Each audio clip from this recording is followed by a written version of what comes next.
दोस्तों, आपके अपने चैनल साहिबा इंस्पायर्ड पर आपका बहुत बहुत स्वागत है। आपको हमारे इस चैनल में प्रेरणादायक कहानियाँ और भारत के साधु संतों की जीवनी और उनके विचार, उनके उपदेश सुनने में और देखने में मिलेंगे। आशा है आप हमारे इस चैनल को पसंद करेंगे और हमें बहुत प्यार देंगे। आप सबके विश्वास पर मैं आज का वीडियो शुरू करती हूँ। दोस्तों, आज की कहानी किस्मत का धनी एक बहुत ही दिलचस्प और मनोरंजक कहानी है। कुछ लोग बहुत किस्मत वाले होते हैं।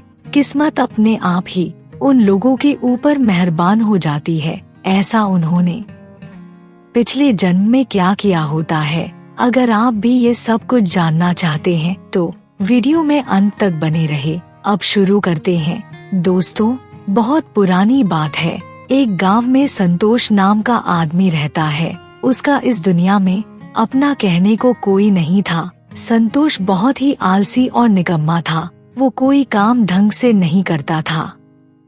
वो महीने में केवल 1 या 2 दिन ही काम करता था और बाकी का समय घर में आराम करता रहता था। एक दिन संतोष ने सोचा कि इतने बड़े घर में मैं अकेला ही रहता हूँ, इसलिए घर में मेरा मन भी नहीं लगता। वो सोचता कि गांव के लोग कितने खुश हैं। इस पूरे गांव में मैं ही ऐसा हूँ जो इस तरह की बेकार जिंदगी जी रहा हूँ। पता नहीं मेरी जिंदगी कब ठीक होगी। फिर संतोष के दिमाग में ख्याल आया कि क्यों ना मैं भी शादी कर लूँ। अगर मैं शादी कर लूँगा तो अपनी पत्नी के साथ हंसी खुशी जीवन बिताऊंगा। फिर उसने सोचा कि मुझे अपनी शादी के लिए रामू काका से बात करनी पड़ेगी। ये सोचकर संतोष रामू काका के घर चला गया और जाकर उसने काका से कहा, काका, मैं अकेले रहते रहते तंग आ गया हूँ। मैं सोच रहा था कि अगर आप मेरी शादी करवा दोगे तो मेरी जिंदगी भी संवर जाएगी। रामू काका ने उसकी बात सुनकर कहा, लेकिन बेटा, तुम कोई काम धंधा तो करते नहीं। एक दिन काम करते हो और बाकी महीना पूरा आराम करते हो। जो लोग शादी करते हैं उनको मेहनत मजदूरी करनी पड़ती है, लेकिन तुम मेहनत करना नहीं चाहते, तो फिर भला कौन सी लड़की तुम्हारे साथ शादी करेगी।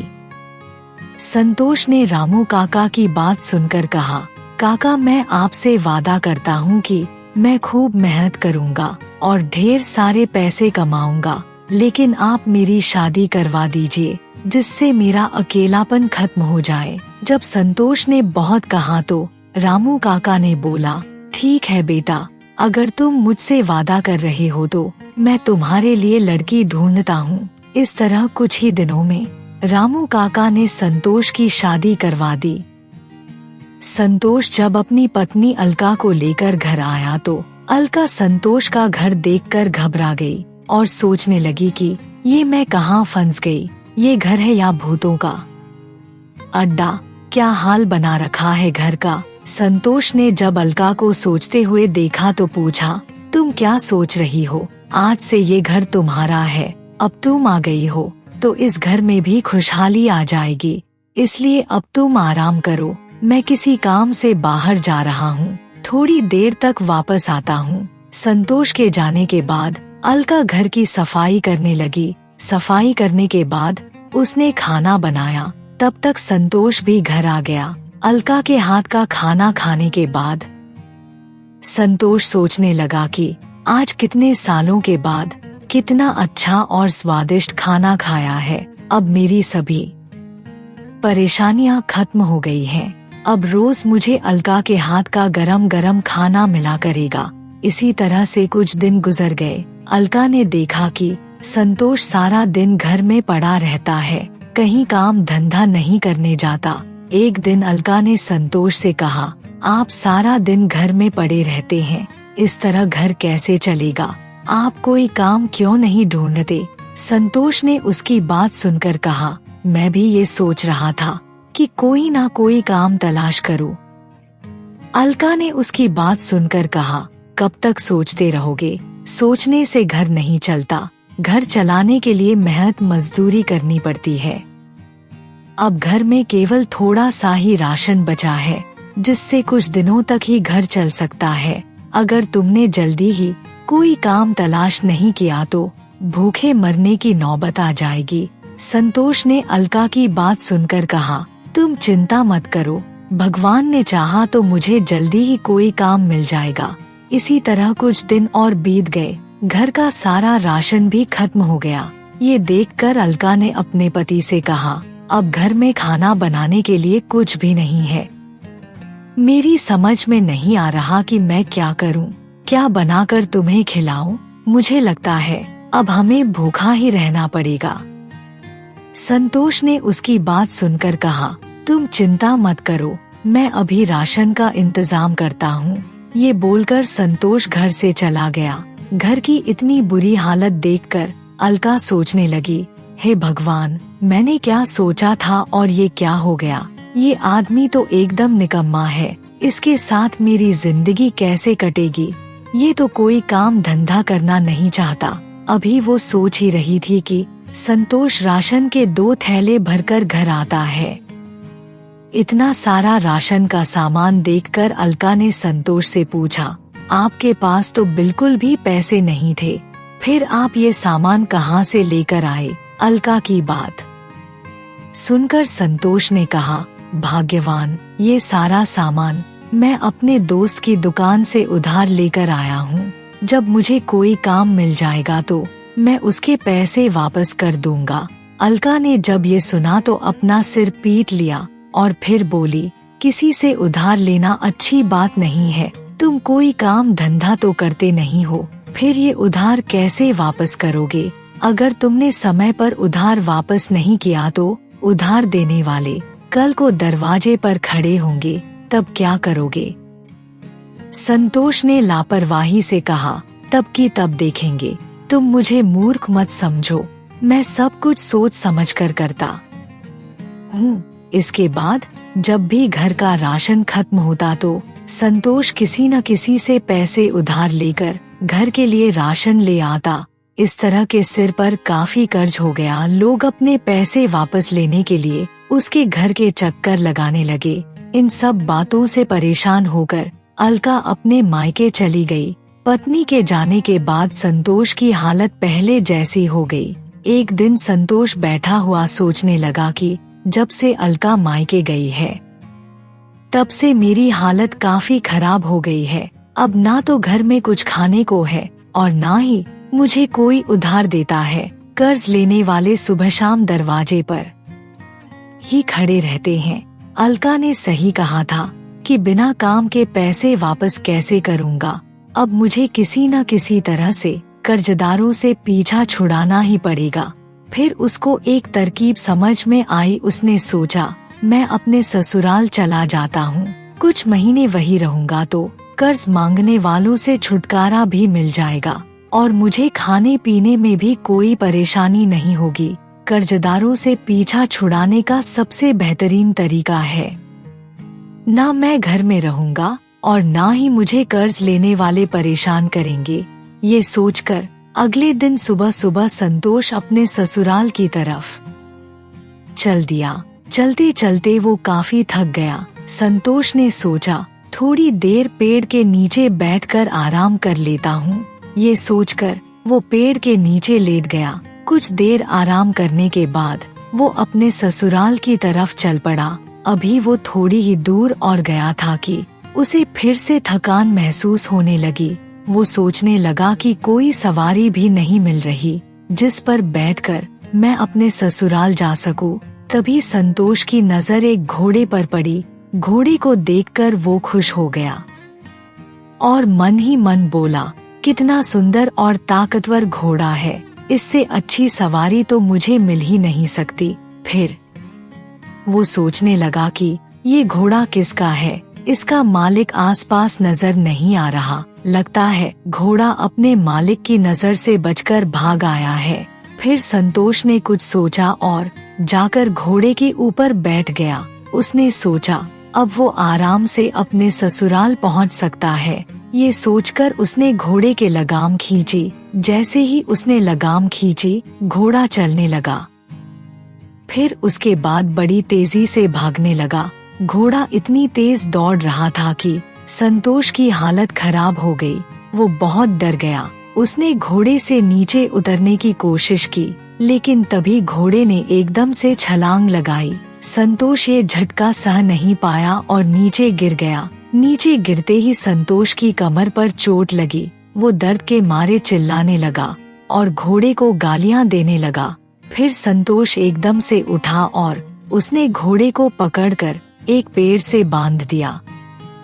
उसके बाद छड़ी से उसे मारने लगा। तभी एकदम से संतोष के दिमाग में ख्याल आया कि कहीं घोड़े का मालिक ना आ जाए। अगर इसके मालिक ने मुझे इसे मारते हुए देख लिया तो वो मुझे नहीं छोड़ेगा। ये सोचकर संतोष जल्दी से घोड़े को छोड़कर अपने ससुराल की तरफ चल दिया और कुछ ही देर में वो अपने ससुराल पहुंच गया। अलका के पिता ने जब संतोष को देखा तो बहुत खुश हुए और बोले, बेटा मैं अभी तुम्हारे बारे में ही अलका से बात कर रहा था। आपकी उम्र बहुत लंबी है, आप बताइए आपकी तबीयत कैसी है। संतोष ने अपने ससुर के पैर छुए और बोला, हाँ ससुर जी, सब कुछ ठीक ठाक है। मुझे आप लोगों की याद आ रही थी, इसलिए मिलने चला आया। अलका पास में खड़ी हुई सब समझ रही थी कि संतोष झूठ बोल रहा है, ये तो मुझे लेने आया है। अलका के पिता ने उससे कहा, बेटा तुम खड़ी खड़ी क्या सोच रही हो, जाओ दामाद जी के लिए जलपान का इंतजाम करो। अपने पिता की बात सुनकर अलका चली गई। उसके बाद अलका के पिता ने कहा, मैं किसी काम से बाहर जा रहा हूँ, थोड़ी देर में वापस आ जाऊंगा। तभी अलका संतोष के लिए मिठाई ले आई और फिर उससे बोली, आपकी तबीयत कैसी है। संतोष ने उसकी बात सुनकर कहा, मैं तो बिल्कुल ठीक हूँ, तुम अपना बताओ कि तुम कैसी हो। अलका ने कहा, मैं भी ठीक ठाक हूँ। आप इतनी दूर से आए हो, थोड़ा आराम कर लो, मैं आपके लिए मिठाई लेकर आती हूँ। कुछ ही देर में अलका संतोष के लिए मिठाई ले आई। मिठाई को देखकर संतोष ने अलका से कहा, तुम अभी मिठाई क्यों दे रही हो, मैं अभी रास्ते में ही मिठाई खा कर आया हूँ। संतोष ने जब ये कहा तो अलका सोचने लगी थी, लगता है ये कुछ काम धाम करने लगे हैं, तभी तो ये मिठाई खाने से मना कर रहे हैं, वरना ये तो बहुत मिठाई खाते हैं। अलका को सोचते देखकर संतोष ने कहा, तुम क्या सोच रही हो, लाओ ये मिठाई मुझे दो, तुम इतने प्यार से मेरे लिए लाई हो, थोड़ ये तो खानी ही पड़ेगी। अब तुम जाओ और मेरे लिए खाने का इंतजाम करो, मुझे बहुत तेज भूख लग रही है। अलका संतोष के लिए खाना बनाने चली गई। थोड़ी देर के बाद घर के बाहर शोर मचने लगा। संतोष ने बाहर जाकर लोगों से इसका कारण पूछा। तब एक आदमी ने कहा, इसका घोड़ा कहीं भाग गया है, पूरे 5 दिन हो गए हैं, लेकिन अभी तक घोड़ा वापस नहीं मिला। उस आदमी की बात सुनकर संतोष सोचने लगा कि इस आदमी का घोड़ा कहीं वही तो नहीं है जिसे मैं जंगल में पेड़ के साथ बांधकर छोड़ आया हूँ। तभी जिस आदमी का घोड़ा था वो रोने लगा और कहने लगा, मेरा घोड़ा पता नहीं किस हाल में होगा, मैं उसे अपने बेटे की तरह मानता था। संतोष ने उसकी बात सुनकर कहा, आप घबराइए मत, आपका घोड़ा बहुत जल्दी मिल जाएगा। ये कहते हुए संतोष के दिमाग में एक तरकीब आई और उसने घोड़े के मालिक से कहा, जरा आप मुझे अपना हाथ दिखाइए। फिर वो आदमी संतोष को अपना हाथ दिखाने लगा। संतोष हाथ देखने का नाटक करने लगा और फिर बोला, तुम्हारे किसी दुश्मन ने तुम्हारा घोड़ा जंगल में पेड़ के साथ बांध रखा है। तब तक संतोष का ससुर भी आ गया था। उसने संतोष से कहा, आप इसका हाथ देखकर इतने यकीन के साथ कैसे कह सकते हो कि घोड़ा जंगल में पेड़ के साथ बंधा हुआ है। संतोष ने कहा, ससुर जी, इसके बारे में आपको बाद में बताऊंगा, पहले आप जल्दी से जाकर घोड़े को ले आओ, इससे पहले घोड़े को कोई और खोल कर ले जाए। वो आदमी दौड़ता हुआ जंगल में पहुंच गया। कुछ देर तलाश करने के बाद उसे घोड़ा एक पेड़ के साथ बंधा हुआ मिल गया। जैसा कि संतोष ने बताया था, उसके बाद वो आदमी घोड़े को लेकर गांव की तरफ वापस चल दिया। रास्ते में वो अपने घोड़े को प्यार से सहलाते हुए बोला, अरे बेटा, मैंने तुझे कहाँ कहाँ नहीं तलाश किया, सभी जगह ढूंढा, लेकिन तू मुझे कहीं नहीं मिला। अगर अलका का पति मुझे नहीं बताता तो शायद तुम मुझे कभी मिल ही नहीं पाते। तेरे बगैर तो मैं अकेला हो गया था। वो आदमी घोड़े को लेकर घर चल दिया। रास्ते में उसे जो भी गांव वाला मिलता उसे वो कहता कि अलका का पति तो बहुत ही ज्ञानी है, उसने मेरा हाथ देखकर ही मेरे घोड़े के बारे में बता दिया। अगर तुम्हें भी कोई परेशानी है तो तुम भी अलका के पति को अपना हाथ दिखा सकते हो, वो तुम्हारी परेशानी खत्म कर देगा। इस तरह पूरे गांव वाले संतोष की तारीफ करने लगे। अलका भी अपने पति की तारीफ होते देखकर खुश हो गई। एक दिन रात के समय संतोष को नींद नहीं आ रही थी, इसलिए वो घर से बाहर आकर घूमने लगा। घूमते घूमते वो जंगल की तरफ निकल गया। जंगल में उसका सामना कुछ चोरों से हो गया। चोरों को देखकर संतोष डर गया। चोरों के सरदार ने संतोष से पूछा, कौन हो तुम और रात के समय जंगल में क्या कर रहे हो? संतोष उसकी बात सुनकर बहुत घबरा गया। वो सोचने लगा कि अगर मैंने इन्हें सच बोला तो ये मुझे मार देंगे। फिर उसके दिमाग में एक उपाय आया और उसने चोरों से कहा, भाई लोगों, मैं चोर हूँ, आज कहीं चोरी नहीं कर पाया, इसलिए थक हार कर अपने घर वापस आ रहा था। चोरों के सरदार ने जब ये सुना कि वो भी चोर है तो वो बोला, अच्छा तो तुम भी चोर हो, अब तुम्हें घबराने की कोई जरूरत नहीं है। तुम एक काम करो, तुम हमारे साथ मिलकर चोरी करो। संतोष की समझ में नहीं आ रहा था कि वो क्या करें।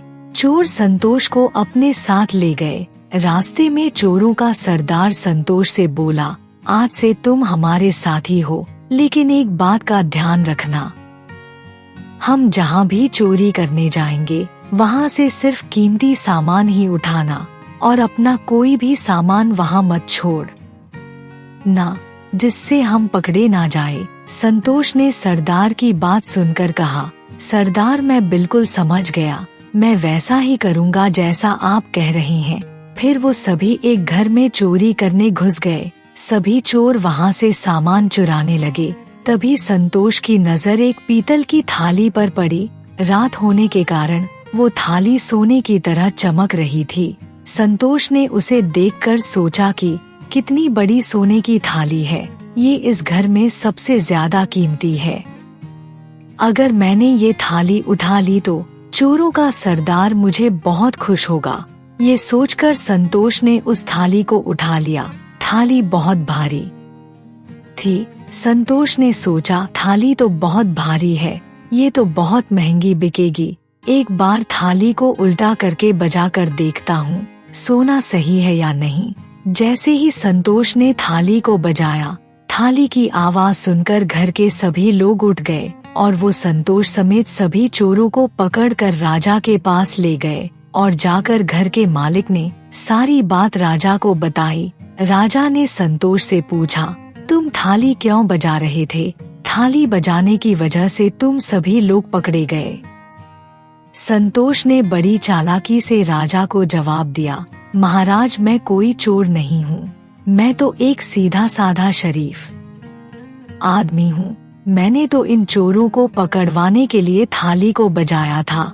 राजा ने संतोष की बात पर विश्वास कर लिया कि ये आदमी चोरों का साथी होते हुए भी थाली क्यों बजाएगा, जरूर इसने चोरों को पकड़वाने के लिए ही ये चाल चली थी। राजा ने संतोष से कहा, हम तुमसे बहुत खुश हैं, तुमने बड़ी ही चालाकी से इन चोरों को पकड़वाया, इसी कारण मैं तुम्हें सोने के 100 सिक्के इनाम के तौर पर देता हूँ। संतोष मन ही मन मुस्कुराया और राजा को धन्यवाद देते हुए बोला, महाराज अब मुझे घर जाने की आज्ञा दीजिए।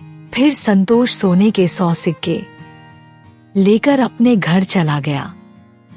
घर पहुंचकर संतोष जब अपने ससुर को सोने के सिक्के दिखाता है तो उसका ससुर कहता है, अरे दामाद जी, इतने सारे सोने के सिक्के कहाँ से ले आए? तब संतोष ने कहा, ससुर जी, ये सिक्के मुझे राजा ने इनाम के तौर पर दिए हैं, क्योंकि मैंने खतरनाक चोरों को पकड़वाया है, इसलिए महाराज ने खुश होकर ये सिक्के मुझे दिए हैं। तब उसके ससुर ने कहा, दामाद जी, हम तो आपको रात से ढूंढ रहे हैं।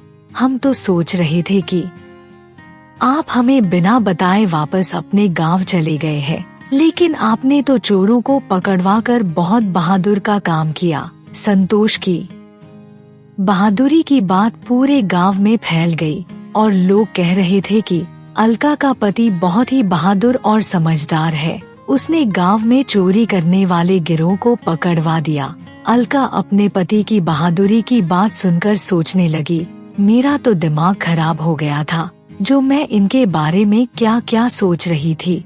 मैं तो ये सोचती थी कि ये एकदम निकम्मे हैं और सारा दिन घर में पड़े रहते हैं, लेकिन मैं कितनी गलत थी। मेरे पति तो बहुत ही समझदार और ज्ञानवान है। आज के बाद मैं उनके बारे में कभी भी गलत नहीं बोलूंगी। उसके बाद गांव के लोग बिल्लू से मिलने आने लगे और उसकी तारीफ करने लगे और कहने लगे, संतोष भाई, आपने तो कमाल कर दिया, जो आपने इतने बड़े चोरों के गिरोह को पकड़वा दिया। संतोष उनकी बात सुनकर मन ही मन हंसता और कहता, ये सब तो मेरी ज्योतिष की विद्या का कमाल है। मुझे तो कुछ दिन पहले ही पता चल गया था कि गांव में चोरी होने वाली है, इसलिए मैं चोरों को रंगे हाथ पकड़कर महाराज के पास ले गया। अब ये बात पूरे गांव में फैल गई कि संतोष बहुत बड़ा ज्योतिषी है। वो हर चीज के बारे में पहले से ही जानता है। एक दिन राजा के महल से रानी का हार चोरी हो गया। वो हार राजा का पुश्तैनी हार था, इसलिए पूरे राज्य में चोर की तलाश शुरू हो गई। लेकिन बहुत तलाश करने के बाद भी चोर का कुछ पता नहीं चला। एक दिन राजा ने मंत्री को बुलाया और उससे पूछा, मंत्री जी, चोर के बारे में कुछ खबर मिली? मंत्री ने राजा की बात सुनकर कहा, नहीं राजा जी, अभी तक चोर के बारे में कुछ पता नहीं चला। हमने बहुत कोशिश की, लेकिन पता नहीं चोर को जमीन खा गई या आसमान खा गया। फिर कुछ सोचकर मंत्री ने कहा, महाराज, हमारे राज्य में एक ऐसा आदमी है जो बहुत ही ज्ञानवान और समझदार है और उसके ज्योतिष के चर्चे पूरे गांव में फैले हुए हैं। वो व्यक्ति हमें हार के बारे में जरूर बता सकता है। राजा ने मंत्री की बात सुनकर पूछा, आप किस व्यक्ति के बारे में बात कर रहे हैं मंत्री जी? तब मंत्री ने कहा, महाराज, आप उस व्यक्ति को अच्छी तरह से जानते हैं। ये आदमी वही है जिसने कुछ दिन पहले चोरों के गिरोह को पकड़वाया था और अपने इनाम के तौर पर उसे सोने के सिक्के भी दिए थे। राजा मंत्री की बात सुनकर बहुत खुश हुआ और सोचने लगा कि अब हमारा पुश्तैनी हार हमें मिल जाएगा। फिर उसके बाद राजा ने सैनिकों को हुक्म दिया कि तुम अभी जाओ और संतोष को बुला कर लाओ। राजा के हुक्म के अनुसार 2 सैनिक संतोष के घर गए और उसे पकड़कर राजा के सामने पेश किया। महाराज ने संतोष से कहा, सुना है तुम बहुत बड़े ज्योतिषी हो, तुम हर चीज के बारे में पहले ही जान लेते हो। संतोष ने राजा की बात सुनकर कहा, बस राजा जी, थोड़ा बहुत जान लेता हूँ, सब भगवान की कृपा है। तब राजा ने उसे कहा, तुम्हें यहाँ इसलिए बुलाया है कि महारानी का हार चोरी हो गया है। तुम हर चीज के बारे में पहले से ही जानते हो। अपनी ज्योतिष विद्या से देखकर बताओ कि रानी का हार किसने चोरी किया है। इसके लिए हम तुम्हें 1 दिन का समय देते हैं। कल तक रानी का हार मिल जाना चाहिए। अगर हार नहीं मिला तो तुम्हें कड़ी सजा दी जाएगी। संतोष ने जब राजा की बात सुनी तो घबरा गया और बोला, आप चिंता मत करो महाराज, कल तक रानी का हार जरूर मिल जाएगा। ये बोलकर संतोष जल्दी से अपने घर चला गया। घर जाकर वो सोचने लगा कि अब मेरा क्या होगा, मैं रानी का हार कहाँ से ढूंढ कर लाऊंगा। अगर मैंने कल तक रानी का हार राजा को वापस नहीं किया तो राजा तो मुझे फांसी पर चढ़ा देगा। अब मैं क्या करूं? भगवान मेरी मदद करो भगवान। संतोष अभी ये बात सोच ही रहा था कि अलका उसके पास आई और उससे बोली, क्या हुआ जी, आप इतना परेशान क्यों लग रहे हो और आपको महाराज ने किस लिए बुलाया था? संतोष ने सारी बात छुपाते हुए कहा, राजा को मुझसे कुछ जरूरी काम था, इसलिए राजा ने मुझे बुलाया था। ये कहकर संतोष ने अलका को जाने के लिए कहा और बोला, मुझे थोड़ा आराम कर लेने दो, मैं बहुत थक गया हूँ। फिर उसके बाद संतोष बाहर बरामदे में चारपाई पर लेट गया, लेकिन उसे नींद नहीं आ रही थी। वो सोच रहा था कि अगर कल तक रानी का हार नहीं मिला तो राजा उसे मार देगा।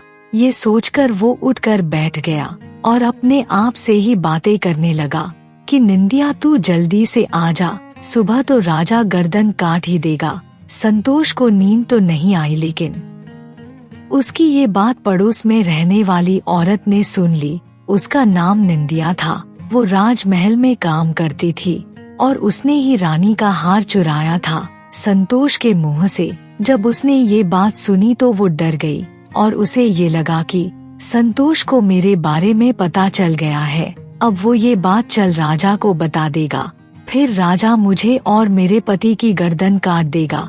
ये सोचकर वो औरत भागती हुई संतोष के पास पहुंची और उससे हाथ जोड़कर बोली, ज्योतिषी जी मुझे माफ कर दो, महाराज को ये मत बताना कि रानी का हार मैंने चुराया है। आपने ये बात राजा को बताई तो राजा मुझे और मेरे पति को सूली पर चढ़ा देगा। मुझे किसी भी तरह से बचा लो। हार को देखकर मुझे लालच आ गया था, मुझसे बहुत बड़ी गलती हो गई। संतोष उसकी बात सुनकर मन ही मन मुस्कुराया और बोला, पहले जल्दी से जाओ और वो हार लेकर आओ। निंदिया जल्दी से घर गई और हार लाकर उसने संतोष को दे दिया। अगले दिन सुबह संतोष हार लेकर राजा के पास पहुंचा और जाकर उसने हार राजा को दे दिया।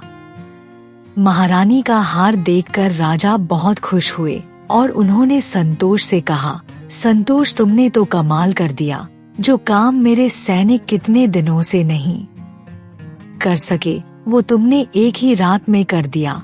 हम तुमसे बहुत खुश हैं, इसलिए इनाम के तौर पर हम तुम्हें 500 सोने के सिक्के देते हैं। उसके बाद संतोष राजा से सोने के सिक्के लेकर घर चला जाता है। अब संतोष के पास बहुत सारे पैसे इकट्ठे हो गए थे। उसके बाद संतोष ने सोचा कि आज तो किसी तरह राजा से बच गया हूँ, अब यहाँ रहना ठीक नहीं है। ये सोचकर वो अगले दिन अपनी पत्नी को लेकर वापस अपने गांव लौट गया और वहाँ पहुंचकर संतोष ने अपना सारा कर्ज चुका दिया। उसके बाद संतोष ने अपना एक बड़ा सा घर बनाया और अपनी पत्नी के साथ खुशी भरा जीवन बिताने लगा।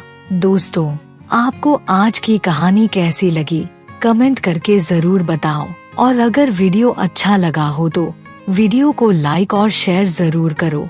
आपका बहुत बहुत धन्यवाद।